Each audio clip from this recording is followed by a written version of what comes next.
Welcome to the Golden State Media Concepts, America's Still Beautiful podcast, a weekly news podcast covering all the top positive and uplifting news stories. Are you tired of the same old news? Are you sick of the seemingly endless political spin and negativity? We cover stories that will inspire, uplift, and remind you of the good in the world. Tune into the Golden State Media Concepts, America's Still Beautiful podcast to get all the great and positive news stories of today.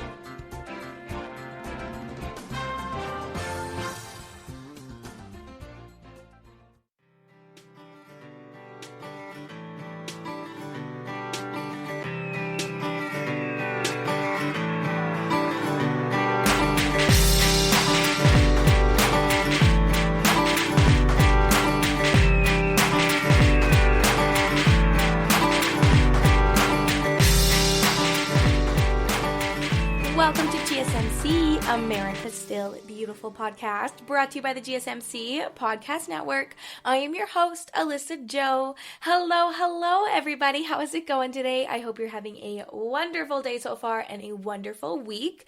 Happy Thursday. This week is just flying by for me. I feel like time has just been flying by. We're already at the end of September now.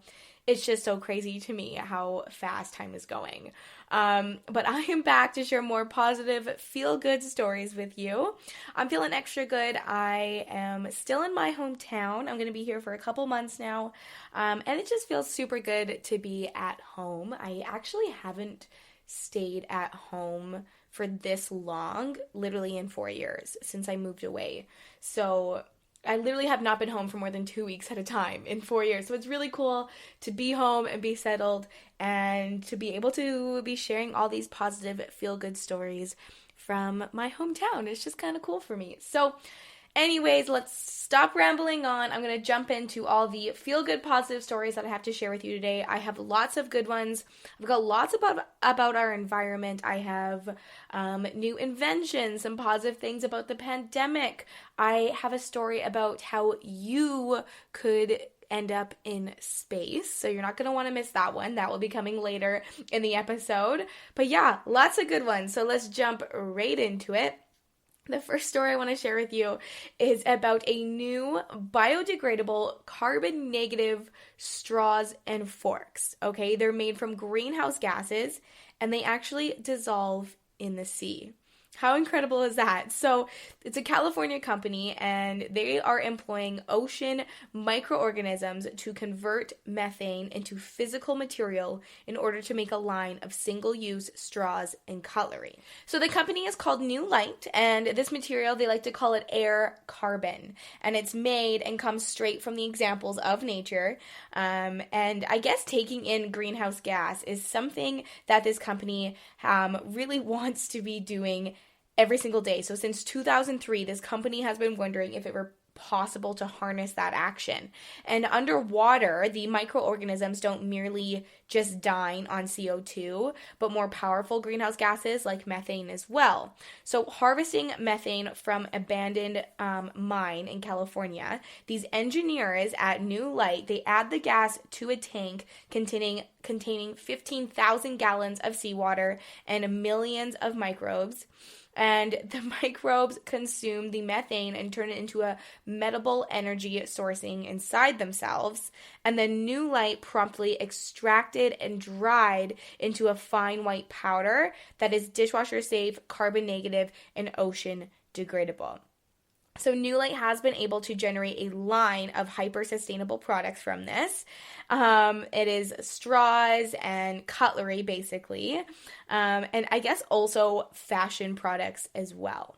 So Covalent makes a line of wallets and sunglasses out of the same air carbon material, and it's neutralizing the greenhouse gases associated with the production of leather and synthetic materials with the special carbon negative ocean-borne material. So that's eliminating greenhouse gases in every stage of this value chain. As well, Restore Foodware dissolves in seawater like cellulose, which actually provides food to everything from microorganisms to fish. And their line of cocktail and jumbo straws, along with takeaway flatware, they actually won the Technology Pioneer Award from the World Economic Forum. The cutlery and fashion items are available for pre-order, so if you're interested in this, by October 30th, as I guess you would be expecting your order, because production ramps up is just crazy right now in the Southern California facility. So the people at New Light feel that this unique way in which air carbon is made infuses a bit of the earth and humanity into our day-to-day lives and can represent the circular economy in a meaningful way. So the methane born of human productivity goes to feed nature's microbes that create the product, which we can then use in our homes again. So the cycle concludes after it returns to the ocean, and then those waters it, and ourselves also emerge from to break down and feed the life, which then produces the material once again. So a pretty cool cycle.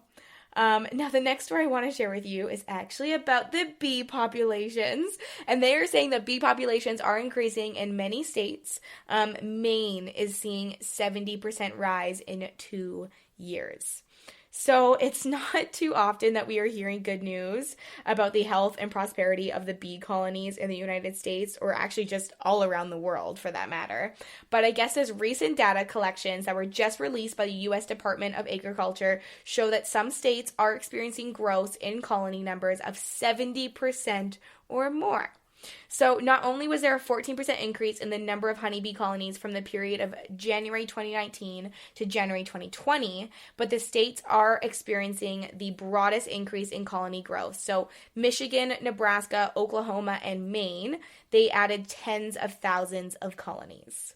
And Maine is the number one state for thriving bees. They grew their colony numbers by 73% since 2018. Michigan also saw a 50% increase over the same period. And between January and June of 2020, Texas saw its bee population grow by 38%. Between 2018 and 2019, it added almost 100,000 colonies, and that's about totaling another 33% overall increase. And the first half of 2020, the United States added a whole roughly about 420,000 more colonies to its bee populations than were lost. And the New York Bee Sanctuary offers gardening and landscape practices to maintain the nearby bee populations, as pollen and nectar from flowers are an important source, of course, for the food for bees who could be out foraging and in need of that energy. So they are saying how plants, dandelions, for instance, that are often treated as weeds, but which are also offering bees important nectar and pollen supplies. So they're just trying to put that into people's brains to start thinking about your next spring's planting to try and help save the bee colonies. Now, the next story I want to share with you is about a positive story about the pandemic. You know I cannot have an episode without at least one positive story about the pandemic. At least I try really hard to at least have one of the stories. Well, this is a pretty cool story about some Tennessee high school students. They actually collected 10,000 face masks for those who could not afford them, and also just sharing some advice for other youth. So this group of Tennessee high school students, it was led by Ben Bird. They set out to make a difference during this crisis. So they collected 10,000 masks, which, holy crap, that is a lot of masks. And Beard and Tice Anderson, those are their names, along with some of their classmates, were making college plans. And of course, they had their life turned upside down after COVID struck their city of Nashville. They say that we were all working hard on our academics, looking for ways to volunteer in our communities and have well-rounded college resumes. Then everything came to a halt. So, they say, I was actively searching for ways that I could give back to our community, not just play the game of looking for good colleges. Sometimes it's hard at our age to really make a difference. When the coronavirus hit, I knew this was a way I could mobilize fellow students to make a big impact. When I heard about mandatory mask mandates, although probably a necessary measure to keep everyone healthy and to protect those at high risk in densely populated areas, I knew that purchasing the mask was going to put a lot of stress on people who were already struggling. So then they discovered the organization called Mask Now, TN, and that they were distributing masks to underprivileged populations and essential workers. And so their need for donations was huge. So then these students came together. They started to reach out to different organizations and try to start to collect all of these masks. And the effort took about a month and a half to organize with Mask Now. But once they started to accept the donations, it was only 3 weeks before they hit their goal of 10,000 masks. They say getting our eyes off of our own problems and finding a way to help others who have just had it so much harder than we have through this whole crisis has been an empowering for us students. They say that the biggest obstacle was actually building trust with people once they pivoted to monetary donations to buy masks wholesale. So they created an official email and promised to send updates on the purchases and delivery of all these masks from these organizations. And they say, though it seemed daunting at first, it is not really that hard to start a project like this as a teenager. Once you get over the hump of starting out, if you have a good idea that will genuinely help your community, people will get behind you and everything else will fall into place. There you have it, a positive story about the pandemic. All right, it is time for a little bit of a break, but don't go anywhere. I have so many more feel-good stories to share with you. I have a lot more stories about our environment, including a way you might be kind of excited that you'll be able to afford an electric vehicle. It's a pretty cool story I got coming up as well. Hang around because I have a story of how you could also be going to space. So stay tuned. I will be right back. The GSMC Life and Happiness podcast takes you on a journey of exploration. We'll discuss tried and true methods alongside the latest trends of how to best live your life to its fullest and happiest. From psychology to meditation, science to self-help books, the GSMC Life and Happiness podcast will help you to discover what makes you happy and how you can live life being the best you possible. Download the GSMC Life and Happiness podcast on iTunes, Stitcher, SoundCloud, Google Play, or anywhere you find podcasts. Just type GSMC in the search bar.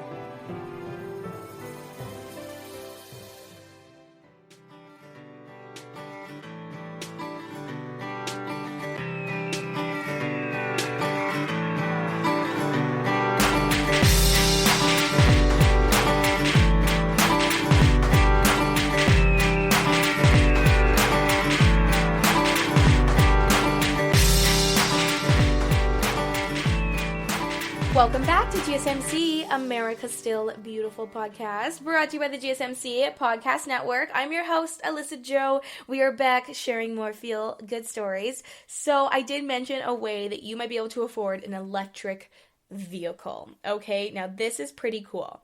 I guess EV, so electric vehicle battery prices, are dropping by 87% in a decade. And this means that Tesla is now making a car that will cost $25,000, which is way more affordable than all of the other Teslas that have been made. So this is pretty cool. Elon Musk, who is, of course, the CEO of Tesla, he just announced at the company's annual shareholder meeting that they would begin manufacturing their own battery packs in order to drive the cost down sufficiently to be able to sell a Tesla car for no more than $25,000. So Elon Musk said that the car would come to market in about 3 years following the ramp up in production of its new battery and cell, and that would be fully autonomous. And the cost of lithium-ion batteries has already gone down a huge amount in the recent years. The inflation-adjusted average price of battery packs for Tesla cars has dropped from 1,160 kWh in 2010 to 156 kWh in 2019. So that means that batteries are already around 87% cheaper than they were a decade ago. So, saying all that, the Model 3, which is currently Tesla's cheapest car, it still starts at $38,000, and so that's limiting its appeal to those that are concerned about cutting emissions, but without such levels of disposable income. So, speeding the transition from fossil fuels in cars won't be possible until the lower price brackets of the automotive sector are reached, which in return can't be done until battery technology becomes that much cheaper. So a lot of people, as we know, love these electric vehicles, especially all of the Teslas, and the Tesla's success has been quite amazing. They've passed several milestones, and they are now producing the most sold electric car in history and one of the world's most valuable automotive stocks, which is just incredible. So they describe Elon Musk as one to never overpromise or underdeliver. So the 2023 deadline for the 25,000 Tesla is definitely possible, but it is forcing him to reduce costs of battery production everywhere he can find them. So the market forces, such as supply and demand, and all of their trade policies, can quickly drive down the cost of products if they can. And the classic examples of these forces in action can be found in our memories from when we were younger. So when plasma TVs cost about $4,000 and mobile phone calls ran up to $2 per minute. So the same effects have driven the cost of producing electric car batteries down over recent years. And as makers invest in research and development to satisfy consumer demands for common complaints like range and charging time, those are the biggest complaints they usually have. So to drive costs down even further, Elon Musk is bringing battery production home from Japan and China, where Tesla's battery packs and cells are currently made, and by opening a lithium and cathode plant in North America. So this will drop travel expenses, lowering the cost of battery production to around about $25,000 car to become possible. So I guess stay tuned for 2023 because you could be buying a Tesla for $25,000. Now, kind of keeping on this train, I want to tell the story about the world's first hydrogen-powered passenger plane that just lifted off on maiden zero emissions flight. So it is literally the world just got one step closer to zero emission aviation this week. Zero Avia completed the world's first hydrogen fuel cell powered flight of a commercial grade aircraft. So this was partly funded through the UK government, but the flight in Cranfield, England, they used 4 pounds, 6 ounces of hydrogen fuel and reached an altitude of 1,000 feet. It's a Piper 6-seat plane, and Zero Avia's achievement is the first step to realizing the transformational possibilities of moving from fossil fuels to zero-emission hydrogen as the primary energy source for commercial aviation. They say eventually, and without any new fundamental science required, hydrogen-powered aircraft will match the flight distances and payload of current fossil fuel aircrafts. This major milestone on the road to commercial zero-emission flight is part of the High Flyer Project. The High Flyer Project is a research program supported by the UK government, and it follows the UK's first ever commercial-scale battery electric flight conducted in the same aircraft. That was just in June. I actually remember sharing that story with you guys on an episode. So now this is another takeoff. So Zero Avia will now turn its attention to the next and final stage of its 6-seat development program, which is a 250-mile zero-emission flight before the end of the year. And the demonstration of this range is roughly equivalent to busy major routes such as Los Angeles to San Francisco. The CEO of Zero Avia, her name is Val Mistafal, and she says it's hard to put into words what this means to our team, but also for everybody interested in zero-emission flight. While some experimental aircraft have flown using hydrogen fuel cells as a power source, the size of this commercially available aircraft shows that paying passengers could be boarding a truly zero-emission flight very soon. They say developing aircraft that creates less pollution will help the UK make significant headway in achieving net zero carbon emissions by 2050. It shows that technologies to clean up air travel are now at our fingertips, with enormous potential to build back better and drive clean economic growth. So this is based in London and California. The company plans to control hydrogen fuel production and supply for its powertrains and other commercial customers, substantially reducing the fuel availability and pricing risk for the entire market, which is what they are calling a novel approach that removes many limitations of the current zero emission program. Pretty cool. Now, this is also such a neat story. Getting to know your neighbors is actually going to be a lot easier, I guess, because H&R Block and Nextdoor Fund, they have 10 projects to reduce isolation. Okay, so H&R Block and Nextdoor, they just announced this week that they have chosen 10 community projects to fund, specifically designed to build more resilient communities, reduce social isolation, and improve the quality of life in neighbors. So what they're doing, in January of 2020, the two companies launched a nationwide search calling on neighbors to submit projects that would revitalize or create local spaces to provide more opportunities for connection. Of course, little did they realize how crucial this would become, because then within months, COVID-19 had isolated communities, now making this mission all the more compelling, especially for people's mental health. So more than 2,000 project ideas were submitted by Americans in 50 states, and the 10 selected neighborhoods will soon see visions become a reality. So located in Arizona, California, Florida, Georgia, Idaho, Kansas, Michigan, New York, Ohio, and Pennsylvania. The projects will all be built using materials and labor sourced from local businesses, which is just, it's so cool. So Jeff Jones, president and CEO of H&R Block, says, given how unprecedented times have been, it was exciting to read so many ideas from neighbors on how we could help improve the spaces around them in order to increase conservations and meaningful connections. So just here's some examples that I'm going to give you so that they are coming up with now. So in Green Valley, Arizona, they will be constructing a communal space at a community garden for residents to step out of the sun and form better neighbor-to-neighbor relations. In Oakland, California, a beloved community recreation center will be restored for neighbors to have a safe and beautiful place to connect. Miami, Florida, they are going to plant sanctuaries will be created at a local library for residents to learn about community gardening. Another one, let's see here, in Topeka, Kansas, they will be transforming an empty alley into a pollinator garden to beautify an outdoor space for neighbors. Let's see, Buffalo, New York, a community garden will be constructed so neighbors can grow plants for contributing food to the local food pantry while meeting neighbors. Philadelphia, they will be upgrading courts and sports equipment at a local recreation center that emphasizes inclusive programs.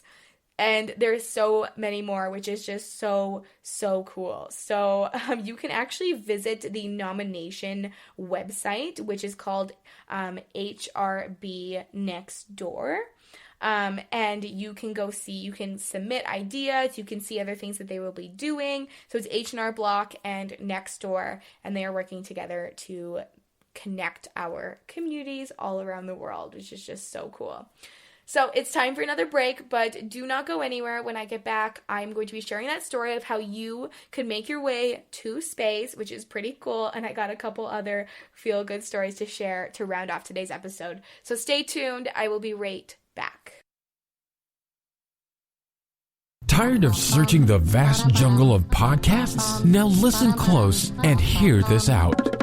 There's a podcast network that covers just about everything that you've been searching. Hey! The Golden State Media Concepts Podcast Network is here.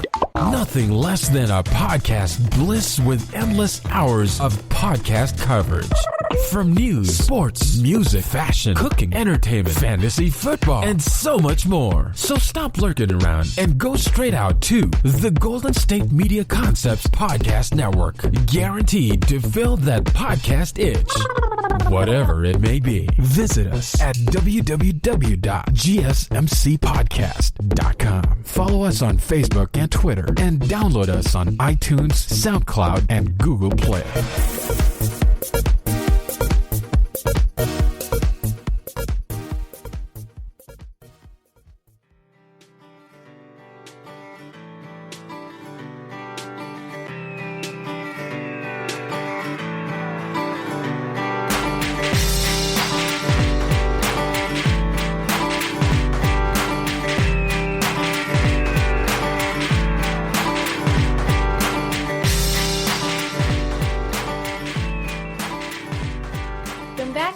GSMC, America's Still Beautiful podcast. We are in the last stretch of today's episode, so I'm going to jump right back in to share more stories with you to round off today's episode. So let's see what we have here. The city of Berlin is now running a department store that sells all recycled goods. So this is in an effort to, topple the throwaway culture and promote reuse and repair. So the city of Berlin has now taken this quite unique step of opening its own secondhand department store. This is literally like the ultimate thrift shop ever. It resells perfectly good items from retail outlets that would otherwise be thrown away. So it's really cool. It's literally a wide variety of products, including clothing, furniture, cell phones, other electronics. Basically anything that you can think of is being resold in this department store. So, instead of selling out old junk as is, like all the electronic goods have been fixed up by like expert technicians, and it comes with a 1-year warranty as well. And they wanted to reach beyond the normal demographic of secondhand shoppers. So the store was erected right in the middle of the famous Karstadt department store in Berlin.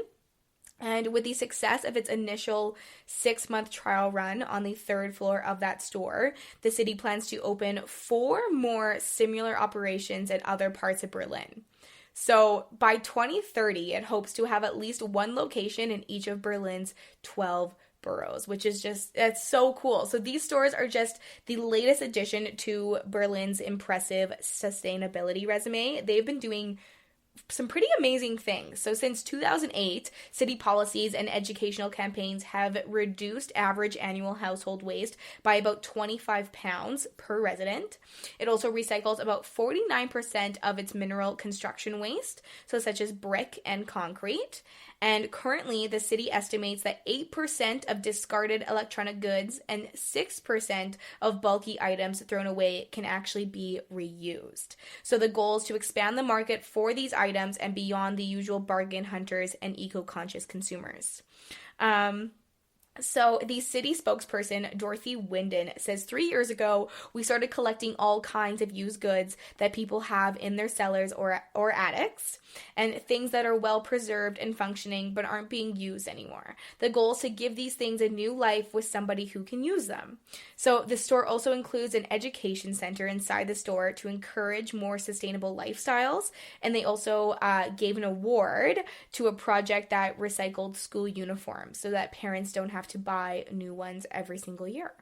So the green enterprise has also connected the Berlin City Homeless Mission with online apparel retailers that provide clothing which has been returned to them and cannot be resold.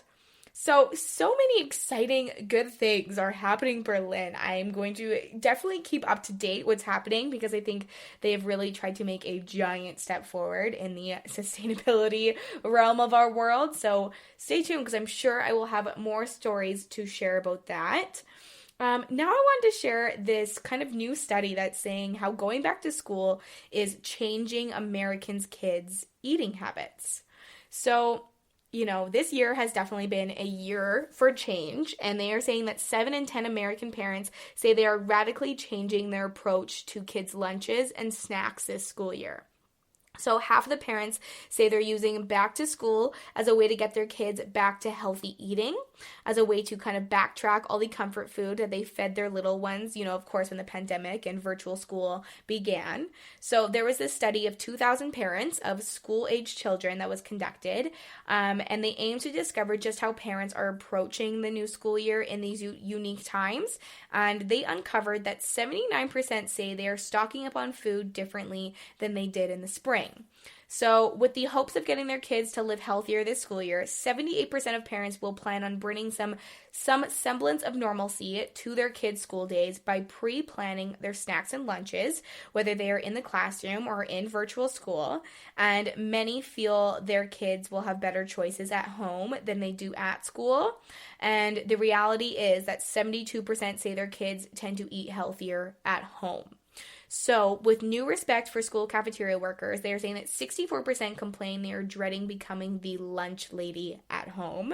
Maybe, nearly 3 in 4 caregivers, about 73%, say they will be limiting their kids' sugar intake. And some of these snack items they will include are granola bars, 36%, trail mix, 34%, hummus, 33%, and veggie chips, 33%. They say many are seeking to reduce sugar intake and boost plant-based food consumption and stocking up on fruits, nuts, and quick, kid-friendly foods like hummus. So this study is saying that maintaining structure for their kids is so important for parents because they find that their kids are better behaved, they are able to focus more on their schoolwork, and they tend to sleep better when they have a set routine that they consistently follow. So 4 and 5 plan on scheduling their kids' days from beginning to end, including all of their meal times. So there's kind of a positive story with the pandemic, how things are getting back on track. Kids are starting to eat healthier. Now, I did mention the story about the way you can maybe end up in space, and I'm finally going to share that with you. If you have ever dreamed about going into space, you might want to apply for this new upcoming reality show. It's called Space Hero. And the grand prize of this reality show is a seat on the 2023 mission to the International Space Station. How cool is that? That is like the coolest prize ever for a reality show. So this is a brand new reality show, and according to the statement from Space Hero Incorporated, this US-based production company developed the unscripted show, and the premise is to search the entire globe for an everyday citizen with a deep love for space exploration. And they say budding astronauts will be put through rigorous testing and procedures, challenging their physical, mental, and emotional strength. And then the winning candidate will receive full training from Axiom Space Incorporated, a full-service human spaceflight mission provider and manufacturer of the world's first privately funded commercial space station, before lifting off to spend 10 days alongside professional astronauts traveling at 17,000 miles an hour while orbiting the Earth 16 times a day. How crazy is that? So the production company is currently in discussions with NASA for a potential partnership, including potential STEM initiatives, and anyone from any background is invited to become the first globally elected space explorer to take part in a mission to the International Space Station. So the chairman of Space Hero Incorporated, his name is Marty Pumpoter. He says that Space Hero is about opening space up to everyone, not only to astronauts and billionaires. So the creator and founding partner, Thomas Reamer, also said that we see the world changing in front of our eyes. In times like these, we yearn to look up to people for the right reasons. So it's time to look amongst ourselves to find the heroes that will inspire a bright future. So if you are interested in this, you definitely need to head over. There is a Space Hero website. You can see how you can apply, how you can maybe be a part of this reality TV show. It also just sounds like a really cool show to be a part of. I'm really curious to see all of the kind of, the things that they put you through, all the challenges for your physical, mental, and emotional, strength. It's going to be super cool to watch. So if you are a space goer, you are dreaming of going to space one day, this may be your ticket to space. So head on over to Space Hero, the website, and check out how you can apply for that. Well, that is all of the feel-good, positive stories that I have to share with you today. Thank you so much for listening to GSMC, America's Still Beautiful podcast, brought to you by the GSMC Podcast Network. I am your host, Alyssa Jo. I have so much fun being here and sharing these stories with you. Like I mentioned at the beginning of the episode, it's just cool. I get to be sitting in my hometown and just get to share so much positive information with all you guys in a time where there's not a lot of positivity still. So I love that I can come here and hopefully uplift your day and uplift your week and just bring some good positive spin to those dreading headlines that we've all been reading on the day-to-day basis. So thank you so much for being here. Please do not forget to hit the subscribe button. I got new episodes out every single Monday and Thursday. Head over to our social media pages. I update those regularly. We have Instagram, Facebook, and Twitter. And of course, do not forget to leave a 5-star review. It just takes a few seconds out of your day, but it makes a world of a difference for me personally. I love reading the reviews. It makes my day. So please head over, give me your opinion, share a good story, tell me a way that you've paid it forward before. I would love to connect with you. Stay happy, stay positive, and spread kindness every single chance that you get. Thank you. You've been listening to the Golden State Media Concepts, America's Still Beautiful podcast, part of the GSMC Podcast Network. You can find this show and others like it at www.gsmcpodcast.com. Download our podcasts on iTunes, Stitcher, SoundCloud, Google Play, or anywhere you find podcasts. Just type in GSMC to find all of our shows. From the GSMC Podcast Network, from social media news to marketing news, and even weird news, the GSMC Podcast Network has you covered. You can also follow us on Twitter and Facebook. Thank you, and we hope you have enjoyed today's episode of the Golden State Media Concepts, America's Still Beautiful podcast.